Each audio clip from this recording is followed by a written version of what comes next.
Kamusta mga tol? Con Kinupel, parang si Austin Reeves nga ba ng Lakers maglaro to? Best shooter sa draft mga tol. Abay, tarahin na natin yan. Pero bago yan, at tsara muna tayo. Focus lang sa goal.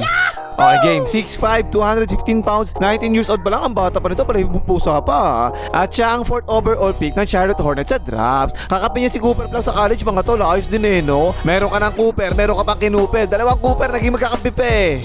Stats niya nung college, freshman to sa Duke mga tol ha. 14.4 points, 4 rebounds, 2.7 assists, 0.2 blocks, 1 steal, 47.9% sa field goals, 40.6% sa 3 points at 91.4% sa free throw. Yan o mga tol, dyan pa lang eh no. Muntik na maging 50-40-90 hanep. Tapos yung mga best games naman niya nung college siya, 25 points, 9 out of 11 sa field goals, 6 out of 8 sa 3 points laban sa Miami, 28 points, 5 rebounds, 8 assists at 12 out of 30 sa free throw laban sa Georgia Tech. At sa postseason nag-average siya mga tol, 15 points, 4 rebounds, 3 assists, 53.7% sa field goals, 55.6% sa 3 points at 91.3% sa 3 points. Napakaayos eh no? Kaso lang natalo sila sa Houston Cougars sa Final Four. Ito na, yung unang-unang skill, ito si Kinupel mga tol, 3-point shooting syempre. Siguro para sa akin, top 1 o kaya top 2 to sa 3-point shooting nito nakaraang draft. 40.6% sa 3 points, napaka-solid dyan ha. Ito, screen sa gilid Kadalasan kapag ganyan, nag-switch yan, diba? Kaya tingnan nyo ginawa niya, bigla siyang tumigil. Kaya yan, meron tuloy cutting space doon sa nag-switch. Nakita tuloy yung bakal, portre, patay ka dyan. Diba, tingnan nyo, same play lang halos to eh, no? Screen na sa gilid. So again, mag-switch na naman ng depensa ha. Ginagawa talaga yan kahit sa NBA eh. Tapos sabot talaga sa close-up kasi nga shooter yan eh, no? Pero tingnan nyo release mga tol. Release pa lang yan, napakaganda talaga eh. Tuwid na tuwid. Parang katulad ng release ni Austin Reeves eh. Kaya portre, itong cover nawa pa nga. At yung ganyang skill mga tol, napaka-useful talaga niya sa NBA ngayon eh. Maraming ganyan play sa NBA, di ba? Tulad yan, tinama poste, tapos merong flare skin na ginawa sa kabila. Ayan, nakita na nga ang bakal. Again, yung release ninyo, napakaganda talaga na release eh, no? Portre, patay ka dyan.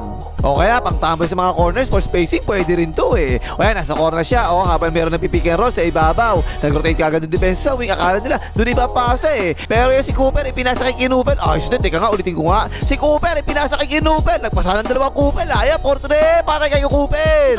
Ito, fast break naman to. Tingnan nyo yung takbo niya, mga tol, Papunta na talaga kagad sa corner eh, no? Nalito na yung depensa, ang dami bubutay sa ibabaw. Ayan, libre-libre to si Kinupel. Na kanina pa kinukupel sa pag-aatay sa corner eh, na, portre, patay kay Cooper. Pwede talaga itong pang corner mga tol ha. Yung pa isa, fast break na naman Yung takbo niya, papunta na naman kagad sa corner eh no. Ayun, nag-rotate ang depensa. Open na naman niya, kinukupel niya sa corner. Portre, patay kay Kupel. Tapos eto pa, sumuha na yung depensa mga tol. Ito lang yan, tingnan mo, nakaupo. Kahit kupili pa si Kinupel sa corner, okay na siya dyan. Simple-simple lang pasa kay Kinupel sa corner. Open na si Kupel eh, portre, patay kay Kinupel. Pero kahit sa mo naman to yung press sa 3 points, pwede naman talaga eh. Ayan, nakasol na naman depensa Simple paso lang yan, na-open na nga si Kinupel. Portre na naman, patay kay Kinupel. Magaling siya sa mga ganyan mga to, sa mga catch and shoot ha. Karamihan talaga na nakita ko 3 points niya, galing talaga sa mga catch and shoot eh. Ayan, open na naman si Kinupel, portre, patay na naman. Tapos yung mga ganitong play mga tol, yung siya yung may hawak ng bola, tapos i-screen na siya, tapos titira niya sa pull up na 3 points. Bira ako talaga nakita itong ganito eh. Siguro sa 10 beses ko siya nakita ng 3 points, isang beses ko lang siya nakita tumira ng ganito eh. Ayan, tungkab na nga. Hoy, like mo nga hype ka, ano na? Isang pindot lang, di ba magawa? Tigis ang mukha mo talaga eh, no? Mag-like ka na! Actually, ang gulo talaga nitong Duke mga tol kasi kung sino-sino talaga nagpo-point guard sa kanila eh. Pero yun, marunong dito mamasa mga tol ha. Ayan, extra nice niya Kinupel, pinasa kay Cooper, nagpasahan na naman dalawang Cooper. Open niya, portre, nakotungkab naman. Ito pa, hinihingi niya sa wing tapos diretso ngayon sa pick and roll. Ayan ang depensa, umipit na nga sa ilalim Pero nakita naman niya kagad yung libre sa kick-out ha. Open niya, portre, kumalog naman. Okay siya sa mga ganyan, sa mga pick and roll mga tol ha. Hindi talaga to buhaya eh. Tulad yan, umilalim na kagad yung depensa eh Kaya yun, ibinasa na kagad Kinupel sa corner. Open niya, portre, patay ka dyan. Ito pa isa, pick and roll din to. Ang taas ng depensa eh, no? Kasi nga, shooter to eh. Although hindi naman talaga siya mahilig mag-pull up sa mga ganito ha. Ayan, ang ganda na pasa kay Aga Mula ko. Yaliop, dak-dak. Ito pa isa, sa ibabaw naman ng pick and roll dito. Again, ang depensa, ang taas talaga eh, no? Ayan, ipasa na naman niya ng maayos sa roller. Kaya lang, ipinasa pa palabas. Ang layo ng pasa, tapaw ng sabaw. Ang tanong eh, pwede ba talaga itong gawing point guard? Para sa akin mga tol, medyo alanganin to eh. Pero kung diretso sa pick and roll na ganito kagad, for sure pwede talaga eh. Nag-screen na naman dalawang Kupel, Ayan, ipinasa ni Kinupel kay Kupel, binoba pa ka muna. Wala, isa pa, wala pa rin. Ito naman, kinikot sa kanya. Yan mga tol, oh. Yung peke na yan sa closeout, kadalasan talaga kumakagat ang depensa kasi nga shooter to eh. Kaya yun, nakasalaksak. May iba sumalubong, nagpasahan na naman dalawang Kupel, oh. Kinupel, pinasa kay Cooper, lumayap, wala, isa pa, pasok yan.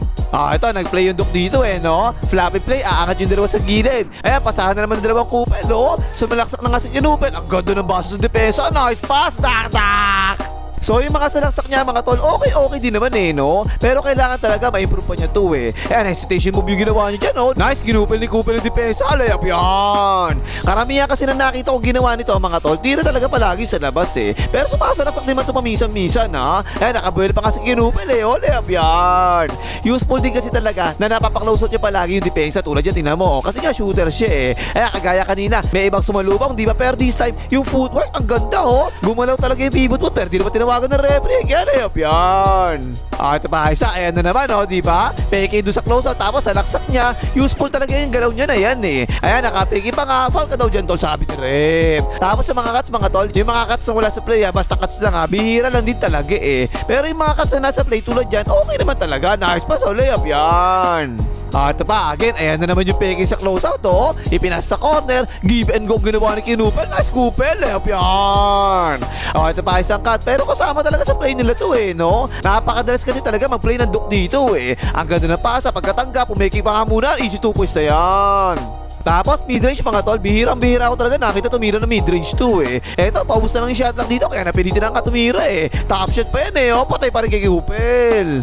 Tapos depensa mga tol, hindi ko naman masasabi ay lockdown defender to, hindi ganun ha. Pero masasabi ko, matalinong defender talaga to eh. And anticipate pa nga nyo yung pasa eh, tapo ng sabaw. Sinasabi ko matalino yan mga tol kasi talaga naiintindihan niya yung rotation sa depensa. Tulad yan, tinan mo, pupunta sa kabila yung tao niya, di ba? Pero tinan nyo ginawa niya, kinuha niya kagad yung ilalim, iniwanan niya kagad yung tao niya, okay di ba? At ayun, aware din siya na kailangan niya mag-close out, portre, patay ka dyan.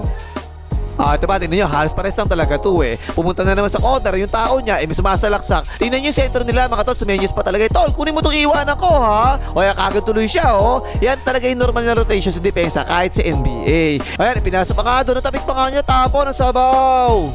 Okay mga tol, di ba? Hindi naman siya excellent na one-on-one defender, pero team defender, okay talaga to. Magaling talaga dumepensa eh. Magaling talaga siya pumwesto. Sinabi pa nga niya, tol, nasa corner, iiwanan ko ha. Kasi ang gagawin niya, sasalahin niya kasi yung roller eh. Tinan mo, oh. Nice defense pa nga yan, taas kamay lang talaga eh. Nice, wala na nga.